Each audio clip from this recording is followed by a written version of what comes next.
संज्ञा के कितने भेद होते हैं? ये ससुरा इतना आसान है। चलो तुम ही बताओगे, हम नहीं बताएंगे। ये तुम हमको कमेंट में बताना कि संज्ञा के कितने भेद होते हैं। ससुरा नहीं किया ना तो तुम लोग को बड़ी पीटेंगे। अरे पीटेंगे कैसे, ऑनलाइन में है, हम तुम्हारे यहाँ जाएंगे पिटने नहीं ना। तो देखिए आपके कॉन्फिडेंस के लिए कहते हैं, तो आप लोग ये बताएंगे कि संज्ञा के कितने भेद होते हैं। तो OMR सीट को अच्छी तरह से पहले फिल कर लेना, जो पहले तुमको अच्छा से आ जाए। जैसे कि तुमको जो क्वेश्चन आता है तो पहले उसको फिल कर लेना, ठीक है। और उसके बाद जो अब नहीं आए तब उस पर ध्यान देना। लेकिन आपको 50 ही बनाना है। कितना बनाने हैं? 100 में से केवल 50 ही बनानी है। उसके बाद आपको 2 नंबर वाली आएगी। कितने वाली? तो 2 नंबर नहीं, 2 नंबर नहीं है, हाँ 2 नंबर और 5 नंबर वाली आएगी। तो उसको भी आराम से देख लेना, ठीक है। अब देखो, जो भी आपको आसान से आसान रहे, जो भी कठिन से कठिन, तो आसान वाली है उसको पहले देख लेंगे और जो हार्ड है उसको लास्ट में पढ़ के जाएंगे, ठीक है। तो देखो, जो क्वेश्चन आपको नहीं आए उसको बाद में बनाना, उस पर ज़्यादा समय नहीं देना है, ठीक है। तो देखो अब क्वेश्चन की ओर चलते हैं। अब बात रही कि पेन की, तो आप लोग ब्लैक से क्वेश्चन लिखेंगे और जो ब्लू होगा पेन उससे आप लोग क्या लिखेंगे? आंसर। कोई दिक्कत? चलो अब जो है दोस्तों, तो देखो इसमें आप लोग को बोल दिया हूँ कि कोई भी इलेक्ट्रॉनिक उपकरण नहीं ले जाएंगे, जैसे कि ब्लूटूथ हो गए, मोबाइल हो गए, ये सब नहीं ले जाना, ही तो वहाँ पे एग्जाम में तुम्हारा रद्द हो जाएगा और वहाँ से दौड़ा के भेज जाएगा, ठीक है। तो उतना टेंशन मत लेना, ऐसे कोई चीज़ नहीं ले जाना, पढ़ना है और बस इतना भूल नहीं करना कि कुछ मोबाइल में नहीं जाना चाहिए। जैसे डिजिटल मोबाइल भी यानी कि घड़ी भी होती है, उसको भी नहीं ले जाना, नहीं तो पकड़े जाओगे तो कहानी खत्म कर देंगे, सस्पेंड कर देंगे तुमको। चलो दोस्तों, पहला जो मेरा क्वेश्चन है वह है, मैं असहाय विवश बैठी ही रही, उठ गया छौना मेरा। यह पंक्ति किस शीर्षक पाठ से लिया गया है दोस्तों? तो यह पुत्र वियोग से लिया गया है। दोस्तों ज़्यादा मैं इस क्वेश्चन पर डिस्कस नहीं करूंगा क्योंकि समय बहुत कम ही है और इसको आपको लोग को पूरा याद करना है। चलो नेक्स्ट क्वेश्चन पे चलते हैं। जयप्रकाश नारायण को समाज सेवा के लिए किस पुरस्कार से सम्मानित किया गया था? दोस्तों जयप्रकाश नारायण को समाज सेवा के लिए किससे पुरस्कार किया गया था? तो मैग्सेसे सम्मान से, ठीक है। नेक्स्ट है, जयप्रकाश नारायण का जन्म स्थान कहाँ है? तो आप लोग जानते हैं जयप्रकाश नारायण का ये सारण बिहार में हुआ था, सिताब दियारा सारण बिहार में। नेक्स्ट है, रामधारी सिंह दिनकर का जन्म कहाँ हुआ था? तो रामधारी सिंह दिनकर का जन्म दोस्तों, ऑप्शन नंबर पूरा देख लेते हैं फिर बताते हैं, ठीक है। तो रामधारी सिंह दिनकर का दोस्तों सिमरिया बेगूसराय बिहार में हुआ था। नेक्स्ट है, अर्धनारीश्वर में कल्पित रूप किसका है? तो अर्धनारीश्वर किन भगवान को जाने जाते हैं दोस्तों? तो शंकर भगवान, भोलेनाथ को जाने जाते हैं। तो इसमें शंकर भगवान किधर है दोस्तों? तो शंकर भगवान और पार्वती जी। तो आप लोग वीडियो देखिएगा तो अच्छी रूप से यह देखिएगा, शंकर भगवान और पार्वती जी का जो सम्मिलित रूप होते हैं उसे अर्धनारीश्वर कहते हैं। नेक्स्ट है दोस्तों 6 का, रामधारी सिंह दिनकर को किस रचना पर ज्ञानपीठ का पुरस्कार मिला था? दोस्तों अगर अच्छे रूप से अगर पीछे ही रामधारी सिंह दिनकर का जीवनी पर होगे तो उसमें पता चल जाता है। तो दोस्तों मेरा जो इसका आंसर है वह क्या है? उर्वशी। किस पर मिला था दोस्तों? उर्वशी पर। नेक्स्ट है दोस्तों, देखो रोज शीर्षक कहानी में मालती के पति किस व्यवसाय से जुड़े थे? तो रोज शीर्षक के जो कहानी में मालती के पति थे वह किस व्यवसाय से दोस्तों? तो डॉक्टर थे। क्या थे दोस्तों? डॉक्टर। नेक्स्ट है दोस्तों मेरा, वो देखो रोज शीर्षक कहानी में महेश्वर कौन फल लाया था? तो आम लाया था। क्या लाया था? आम। नेक्स्ट है, सन 1926 ईस्वी में भगत सिंह ने किस दल का गठन किया था? तो सन 1926 ईस्वी में भगत सिंह ने नौजवान भारत से सभा का गठन किया था। कोई दिक्कत? नेक्स्ट है, भगत सिंह किसे अपना आदर्श पुरुष मानते थे? तो भगत सिंह जो थे वह करतार सिंह सराभा को आदर्श पुरुष मानते थे। नेक्स्ट है मेरा, धांगर किस जगह से आए थे? तो धांगर किस जगह से आए थे? तो ऑप्शन देख लेते हैं, कोई दिक्कत? तो धांगर किस देश से आए थे दोस्तों? तो धांगर ये हो गए ऑप्शन नंबर ए, दक्षिण बिहार से ना। बिना फेरे घोड़ा बिगड़ता है और बिना लड़े सिपाही, तो यह पंक्ति किस पाठ से है? तो देखो दोस्तों ये उसने कहा था, इसमें लहना सिंह है, ये बॉर्डर वाली कहानी है, समझे ना दोस्तों। तो पढ़ोगे, पीछे पढ़े ही होगे तो इसमें पता चल जाता है। कहानी को पढ़ो अच्छे रूप से, ऑब्जेक्टिव बन जाएगा। अब देखो दोस्तों, बुरा मत मानना, जैसे कि फास्ट में बोलना पड़ता है क्योंकि आप लोग का एग्जाम जस्ट ही है, तो कम समय में हम आप लोग को 100 क्वेश्चन आज बताऊंगा, 100 का 100। चलो नेक्स्ट क्वेश्चन पे चलते हैं, फिर बात करेंगे अगले वीडियो में। सिपाही की मां शीर्षक एकांकी में विष्णु चरपाई के पास मोढ़े पर बैठी क्या करती दिखाई पड़ती है? तो देखो दोस्तों, सूत काटती हुई। देखो दोस्तों, अगर अच्छे रूप से अगर पीछे वाली वीडियो देखे होगे, हिंदी का मैंने VVI डाला था, उसमें आप लोग अच्छे रूप से देख लीजिएगा, कोई दिक्कत नहीं है। लेकिन अभी आप लोगों को ये चल रहा है ना, कहते हैं ना उसको आग क्रैश कोर्स, यानी कि इस कोना से उस पार करो, क्रैश करना है इसको अभी। तो चलो नेक्स्ट क्वेश्चन चलते हैं, 14 वाली। मुन्नी कौन थी? तो मुन्नी किसकी बेटी थी दोस्तों? तो विष्णु की बेटी थी। प्रगीत और समाज शीर्षक का निबंध किस निबंध संग्रह से लिया गया है? तो दोस्तों प्रगीत और समाज जो है वह किससे लिया गया है दोस्तों? तो वाद विवाह संवाद से। नेक्स्ट है दोस्तों मेरा, कहीं नहीं वही कविता संग्रह के रचयिता कौन है? तो कहीं नहीं, इसका जो हो जाएगा दोस्तों option number D, Ashok Vajpayee ना। क्या हो जाएगा? अशोक वाजपेयी। तो देखो दोस्तों, अगला है, हिंदी साहित्य में गजानन माधव मुक्तिबोध का उदय कैसे कवि के रूप में हुआ? तो ये कैसे कवि के रूप में हुआ था दोस्तों? तो प्रयोगवाद। नेक्स्ट चलते हैं अगला दोस्तों, अभी तो लगता है ना बोलते बोलते थक भी गया है, ऐसा लगता है। चलो नेक्स्ट चलते हैं, कौन लेखक कांगो के शिक्षा मंत्री, वित्त मंत्री एवं प्रधानमंत्री रह चुके हैं? तो दोस्तों ये है हेनरी लापेज। कौन है दोस्तों? हेनरी लापेज। चलो नेक्स्ट चलते हैं, जैसी का जन्म स्थान कहाँ है? जैसी कब्र नाम से ही जुड़ा है, देखो दोस्तों ऑप्शन नंबर में बी है, तो जैसी कब्र अमेठी। नेक्स्ट है, नाभादास किस धारा के संत थे? नाभादास किस धारा के संत थे? तो वो नाभादास जो थे वह वैष्णव दर्शन के थे। क्या थे दोस्तों? वैष्णव दर्शन के। नेक्स्ट है, नाभादास का स्थायी निवास कहाँ था दोस्तों? तो नाभादास अगर नाम से ही जुड़ा है तो आप लोग देख सकते हैं कि कहाँ के दोस्तों, वृंदावन। ये भगवान कृष्ण भगवान के ज्यादा फैन थे, समझ गए ना। नेक्स्ट चलते हैं दोस्तों, 22 नंबर ना, 22 नंबर में है दोस्तों, सुभद्रा कुमारी चौहान रचित पुत्र वियोग शीर्षक कविता कैसी कृति है? तो दोस्तों सुभद्रा शोक रहित है। क्या है? शोक गीत है। क्या है? शोक गीत। नेक्स्ट है, सुभद्रा कुमारी चौहान को 1930 ईस्वी में हिंदी साहित्य सम्मेलन का कौन पुरस्कार मिला था? तो कौन पुरस्कार मिला था दोस्तों? तो ये जो हो गया मेरा ए, कौन हो मिला था? सक्सेडिया पुरस्कार ना। नेक्स्ट है दोस्तों, ज्ञानेंद्र पति लोक सेवा आयोग द्वारा चयनित होकर किस पद पर स्थापित हुई? तो ये देखिए ऑप्शन नंबर, आगे चलते हैं, क्या कारा अधीक्षक के। क्या थे दोस्तों? कारा अधीक्षक के। 25 में है, चीर विषाद विलीन मन की यह पंक्ति किस शीर्षक पंक्ति से है? तो ये जो है शीर्षक तुमुल कोलाहल के। नेक्स्ट है दोस्तों, चंद्रधर शर्मा गुलेरी की रचना निम्न में से कौन सी है? तो चंद्रधर शर्मा गुलेरी जी की रचना जो है इनमें में से कौन सी है दोस्तों? तो आप लोग का हो गया ऑप्शन नंबर बी, उसने कहा था ना। नेक्स्ट है, नाभादास की कविता का नाम क्या है? नाभादास की कविता का नाम क्या है दोस्तों? तो कवि ये क्या है? छप्पे ना, छप्पे के हो जाएंगे। कौन राइटर हैं आप लोग? छप्पे के राइटर नाभादास हैं। जयप्रकाश नारायण का निधन कब हुआ था? तो आप लोग पीछे पढ़े हैं या नहीं? तो इसका बताइए तो दोस्तों क्या हो जाएगा? ए ना, हाँ बुला गया। चलो 8 अक्टूबर 1979 ईस्वी को। नेक्स्ट जो मेरा है दोस्तों वह है, रघुवीर सहाय का निधन कब हुआ था? तो रघुवीर सहाय का निधन दोस्तों ऑप्शन नंबर बी 30 दिसंबर 1990। चलो नेक्स्ट है 30 है। नेक्स्ट है, सुखमय जीवन के लेखक का नाम क्या है? तो सुखमय जीवन के लेखक का नाम क्या है दोस्तों? तो चंद्रधर शर्मा गुलेरी। देखो पद्मावत के कवि का नाम क्या है? पद्मावत के कवि के नाम क्या है दोस्तों? तो पद्मावत के कवि के नाम क्या है? जयसी। और क्या है? एक मिनट, हाँ जयसी है। नेक्स्ट जो मेरा है दोस्तों वो है, उर्वशी के रचयिता कौन है दोस्तों?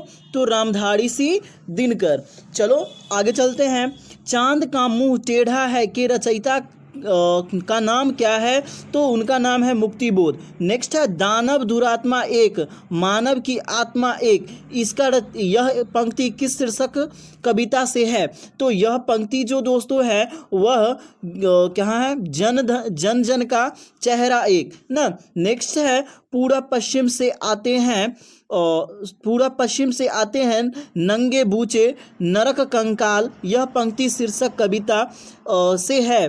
तो यह जो है दोस्तों वह है मेरा ऑप्शन नंबर सी, अधिनायक। नेक्स्ट है, तेरी कुरमाई हो गई है, तो यह किस पाठ से है दोस्तों? तो उसने कहा था। आगे रचित पाठ का नाम क्या है? आगे रचित पाठ का नाम क्या है दोस्तों? तो वो है रोज। क्या है? रोज। चलो आगे चलते हैं, नेक्स्ट है ओम प्रकाश वाल्मीकि रचित आत्मकथा का नाम क्या है? तो ओम प्रकाश रचित जूठन है ना, क्या है? जूठन। नेक्स्ट है 39 ना, विनोद कुमार शुक्ल रचित कविता का नाम क्या है? तो विनोद कुमार शुक्ल का जो है वह प्यारे नन्हे बेटे को। ज्ञानेंद्र पति रचित कविता का नाम क्या है? देखो दोस्तों, सबसे ज़्यादा जो क्वेश्चन पूछा जाता है वह पाठ का नाम और रचयिता का नाम। तो आप लोग अच्छे रूप से पाठ का नाम और रचयिता का नाम याद कर लेंगे। अगर नहीं है, आपके बुक पास में नहीं है, अगर अगल बगल में नहीं है, तो आप लोग अच्छे रूप देखना कि मेरे ही आप लोग जिस चैनल पे आप लोग देख रहे हैं वह है grow up by A K. Yadav YouTube channel. तो आप मेरे चैनल पे जाइएगा तो नीचे में सबसे पहले जो होगा उसके 2 वीडियो के आगे जो ऊपर होगी उसमें आप लोग देख लेंगे, डिस्क्रिप्शन में मैं डाल दूंगा उसका लिंक, आप अच्छे रूप से देख लेंगे। चलो दोस्तों आगे चलते हैं। तो सॉरी, इसका ज्ञानेंद्र पति रचित कविता का नाम क्या है दोस्तों मेरा? तो यह है गांव का घर। चलो, लहना सिंह किस कहानी का पात्र है? तो उसने कहा था, क्या था? उसने कहा था। नेक्स्ट है दोस्तों मेरा महेश्वर किस कहानी का पात्र है? तो महेश्वर जो है वह किस कहानी का पात्र है? तो रोज का। किसका है? रोज का। नेक्स्ट है ब्रज कुंवर किस कविता का पात्र है? ब्रज कुंवर किस कविता का पात्र है? देखो अच्छा से पढ़ दे तो ससुरा हमको ऐसा नहीं लगता है कि कौन तरह के क्वेश्चन छूटेगा। देखो एक पीडीएफ भी ऐसे डाल दूंगा, जैसे आप लोग प्रैक्टिस सेट वाला दे दूंगा, आप लोग अच्छे रूप से देख लेना। ऐसे जो मेरे ग्रुप में जुड़े हुए व्हाट्सएप ग्रुप से, तो आप लोग देख लेना कि उसमें पीडीएफ मैं डाल दूंगा। अगर आप लोग कोई भी हो ऐसा जो मेरे व्हाट्सएप से जुड़ना चाहते हैं तो आप लोग इस नंबर को नोट कर ले और व्हाट्सएप में हाई करें। देख लो 883 है ना, 9174638883। इसमें आप लोग को grow up by A K. Yadav YouTube channel, sorry उसमें ही नाम अगर सेव करोगे तो खुद ब खुद उसमें आ जाएगा। ठीक है, चलो इसका चलते हैं। तो देखो ब्रज कुंवर किस कविता का पात्र है? तो ब्रज कुंवर सूर के पद का है। छत्रसाल किस कविता का पात्र है? तो छत्रसाल किस कविता का पात्र है दोस्तों? तो कवित का। चलो आगे चलते हैं।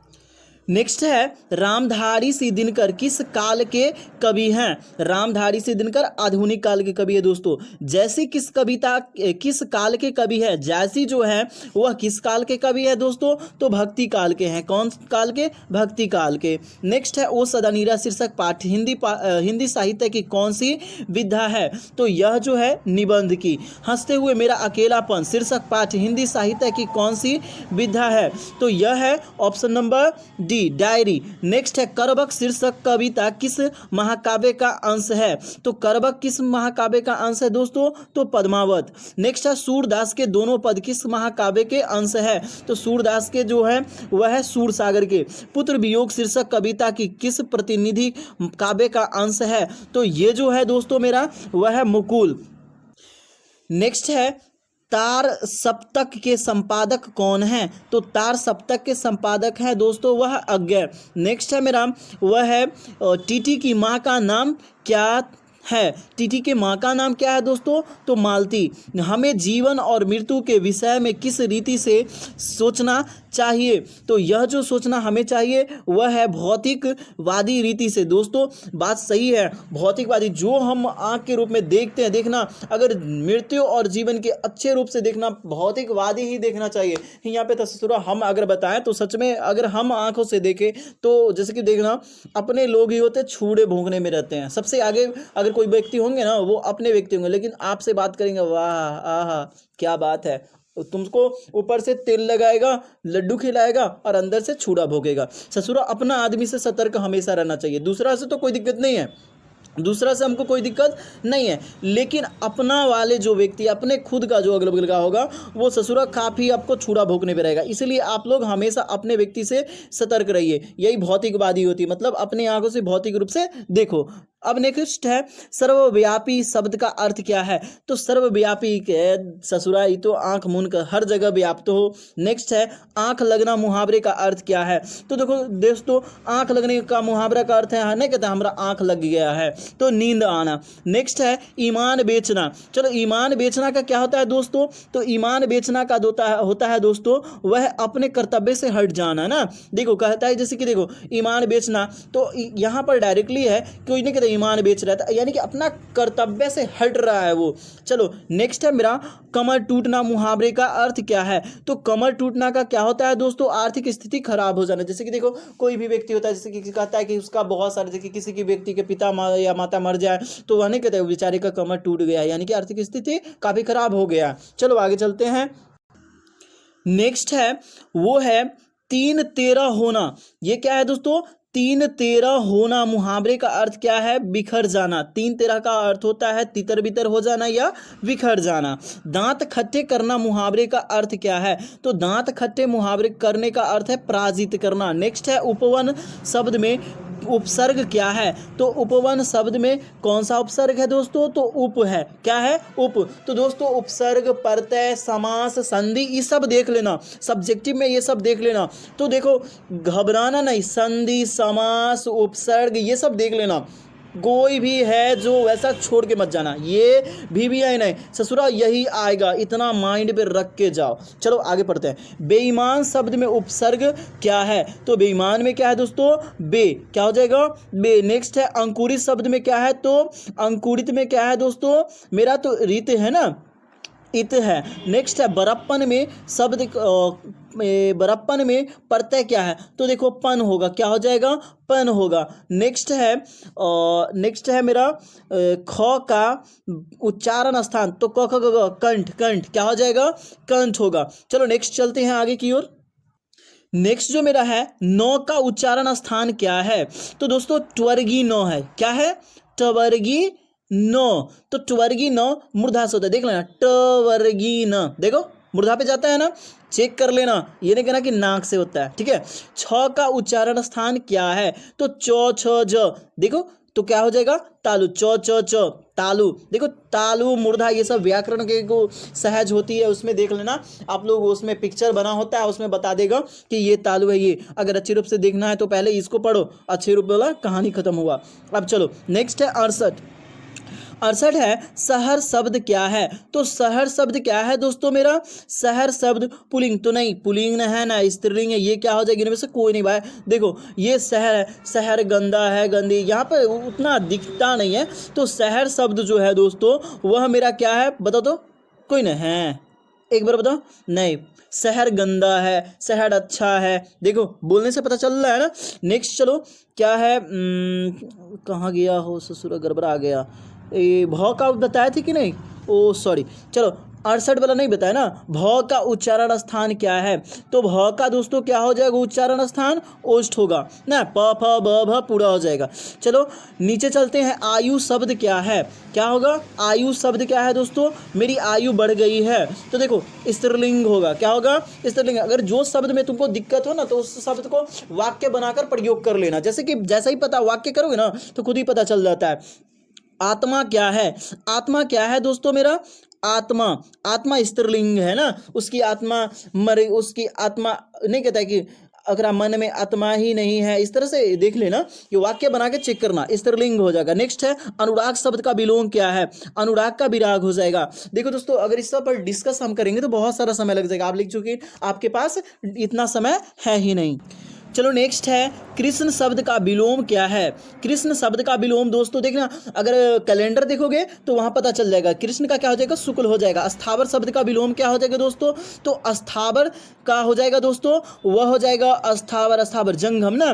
नेक्स्ट है स्तुति शब्द का विलोम क्या है। ने कोई कहता है स्तुति मेरा कर रहा है, तो एक जगह क्या हो जाएगा, निंदा कर रहा है, सॉरी ऊपर चल गया, निंदा कर रहा है ना। 76 में आकर्षण का विलोम क्या होगा, तो विकर्षण हो जाएगा। नेक्स्ट है स्वर्ण शब्द का विशेषण क्या होगा।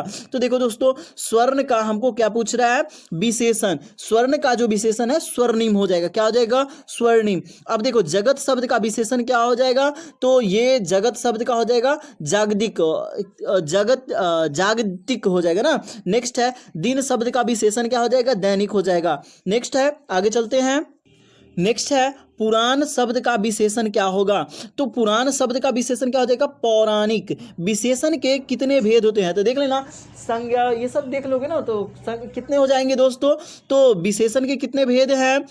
विशेषण के हम लोगों को कितना हो जाएगा दोस्तों?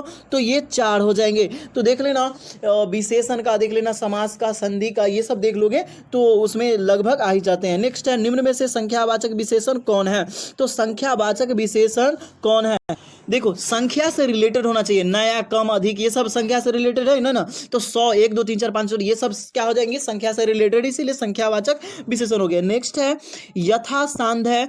यथा साध्य शब्द में कौन समास है? तो यथा साध्य समास में हो जाएगा, क्या हो जाएगा दोस्तों? अवयवी समास। नेक्स्ट है नरसिंह शब्द कौन समास है? नरसिंह। तो ये क्या हो जाएंगे दोस्तों? मेरा ऑप्शन नंबर ए, कर्मधारय। नेक्स्ट है पृथ्वी शब्द का पर्यायवाची। तो पर्यायवाची क्या हो जाएगा दोस्तों? देखो, इसमें भूपति जो है ये नहीं है, तो मेरा जो इसका हो जाएगा डायरेक्ट आंसर बताते हैं, कि इस पर डिस्कस करने के लिए हमारे पास समय नहीं है। चलो दोस्तों, क्या हो जाएगा? भूमि।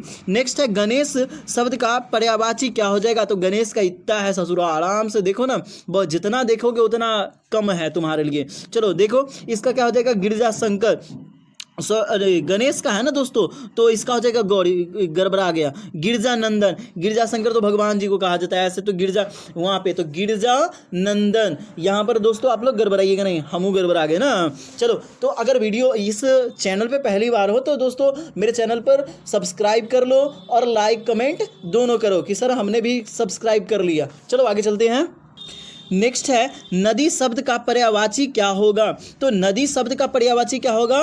भागीरथी। नेक्स्ट है भौरा शब्द का पर्यायवाची क्या होगा? तो भाड़ा का क्या हो जाएगा? मधुप। नेक्स्ट है दोस्तों मेरा है स्वागत शब्द का संधि विच्छेद क्या होगा?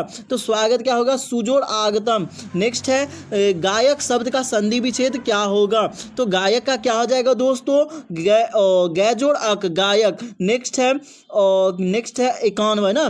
नेक्स्ट है आप लोग का पढ़ते हैं परामार्थ शब्द का संधि विच्छेद क्या है? परामार्थ ना, परामार्थ का क्या हो जाएगा? तो इसका आप लोग बना के भेजेंगे। चलो कमेंट में भेजना, इसके एक छोड़ दिया हूं, बोलो। चलो आप लोग कर देंगे, सिंपल है। चलो 92 पावन शब्द में कौन संधि है? पावन शब्द में कौन संधि है? तो पावन में क्या हो जाएगा? संधि ना, अयादि संधि है। नेक्स्ट है भीर शब्द कौन संज्ञा है? तो भीर बता दो तुम लोग दोस्तों, ये भी छोड़ दूं। देखो जितना भी समूह में लग रहा है सारा कुछ ससुरा समूहवाचक में आ गया। नेक्स्ट चलते हैं आगे की ओर। नेक्स्ट जो मेरा है, संज्ञा के कितने भेद होते हैं? ये ससुरा इतना आसान है, चलो तुम ही बताओगे, हम नहीं बताएंगे। ये तुम हमको कमेंट में बताना कि संज्ञा के कितने भेद होते हैं। ससुरा नहीं किया ना तो तुम लोग को बड़ी पीटेंगे। अरे पीटेंगे कैसे? ऑनलाइन में है, हम तुम्हारे यहाँ जाएंगे पिटने नहीं ना। तो देखिए आपके कॉन्फिडेंस के लिए कहते हैं, तो आप लोग ये बताएंगे कि संज्ञा के कितने भेद होते हैं। ये बच्चा भी बता देगा, हमारा एगो ये 5 साल का है ना, वो भी संज्ञा का बता देता है। हम उसको पढ़ाए हुए, हिंदी ही सब बोला कि पढ़ाने, तो वो बता दिए। चलो नेक्स्ट है कुर्सी शब्द कौन संज्ञा है? तो कुर्सी कौन सी संज्ञा है दोस्तों? तो ये जातिवाचक है। नेक्स्ट है दूध शब्द कौन संज्ञा है? ई ससुरा संज्ञा संज्ञा संज्ञा। दूध जितना भी है द्रव है, मापा तौला जाए। नेक्स्ट मनुष्यता शब्द कौन संज्ञा है? अरे भाई बोलने से सब पता चलता है, तभाव है मनुष्यता। एक रना पर जो खा जाएगा जो द्रव होगा। अरे भाई ई संज्ञा पर ले भाई, टेंशन ही खत्म। महोदय शब्द का कौन समास है? देखो बोले थे ना संधि समास उपसर्ग संज्ञा विशेषण, ये सब पढ़ लेना भाई, एकदम पढ़ो। ऑब्जेक्टिव तो आंख मूंद कर खत्म, और सब्जेक्टिव में भी कुछ आ ही जाता है। नेक्स्ट पढ़ते हैं दोस्तों, महोदय शब्द कौन सा समास है? तो महोदय जो है वह कर्मधार है। नेक्स्ट है भाई बहन कौन सा समास है? तो भाई बहन जो दोस्तों है वह है द्वंद्व। देखो हाइफन है ना बीच में, भाई बहन माता पिता ये सब नाना नानी जो हो गए, सास ससुर, हाइफन है ना बीच बीच में, वो सारा द्वंद्व है। चलो पंचानन कौन समास है? अब ई सासे पर जाकर खत्म होगा ससुरी ना, हमरा ले एकदम परफेक्ट है। अब देखो यहाँ पर जा रहा है लास्ट का ऑप्शन नंबर बी, दिग्गु। तो दोस्तों ये मेरा खत्म हुआ, आप लोग अच्छे रूप से देख लेंगे मैंने कम समय में आप लोगों को 100 क्वेश्चन ऑब्जेक्टिव बताया है। अब अगले वीडियो में अगर अभी तक आप लोग देख लीजिएगा तो मैं देख लूँगा कि व्यूज़ में कि कितने व्यक्ति ने आप देखा है, तो अगले वीडियो सब्जेक्टिव के लिए डालूंगा जो कि VBI होगा। इस सेट का नहीं डालूंगा, दूसरे सेट का 4-5 काट के ऐसा डालूंगा जिससे आप लोग को VBI आएगा। सच में ये क्वेश्चन आएगा तो हम डालेंगे सब्जेक्टिव, नहीं तो नहीं डालेंगे। चलो देखो दोस्तों, सब्जेक्टिव के लिए मैं क्वेश्चन बनाने जा रहा हूं। तो जय हिंद दोस्तों, अगले वीडियो में फिर मिलेंगे।